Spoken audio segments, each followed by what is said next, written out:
contada, un reflejo de una vida pasada mejor que esto. Algunos sueñan con tirarse a la piscina, otros con rociar su oficina con gasolina, estilo smoking room, quemar la mesa de trabajo, el despacho opulento del jefazo, empezar de cero, mudarse a otra ciudad con nombre nuevo, borrarlo todo, el pasado importa un huevo. Si no estuviésemos atados a hipotecas no reales de cualquier tipo, podríamos volar a cualquier sitio. Sentirás que esto es verdad si compartes mis ansias de libertad. En mi ciudad se cuida mucho la estética.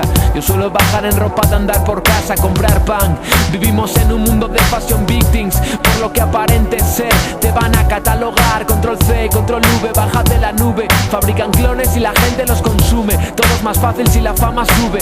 L ahí el nuevo producto que recomienda Madre Tele. Dios, cada día nacen y mueren miles de imbéciles, fuente inagotable de combustibles fósiles. En un país de gente sorda, hay veces que lo bordas, hay veces que lo tiras por la borda. Paciencia, buscando audiencia entre gente que no se deja comprar por la apariencia. El domingo por la tarde, escritura automática, yo, oliendo como la flor arde, arde. Oh, no, no, no, no es libertad, eso que huelo, no es aires vicio. Oh, oh, una gran carga llevaste a espalda en busca de mi estímulo, mi gran comienzo, un nuevo lienzo, el último reinicio.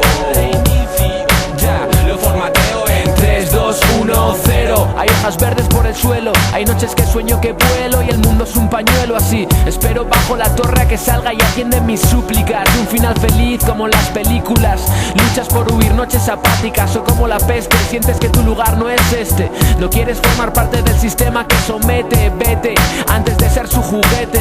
Sientes que algo dentro te arde, Satanás o los bancos, les dimos el poder, ya es tarde. Las multas de la hora, el derroche con tus impuestos, el alquiler, trabajo duro y no llegas a fin de mes. La televisión de entretenimiento idiotiza al pueblo, es el que mueve el hilo, está contento. Ves a todo el mundo que aceptan, compra lo que venden, nada se plantean, no piensan. Y un día te hartas, te cansas, no aguantas, te plantas. Dices adiós a este sistema enfermo y te largas. Dices hasta pronto a tu gente que no entiende. Sin rumbo fijo en busca de tu Edén, te subes a un tren, reinicio. No, no, no, no es libertad, eso que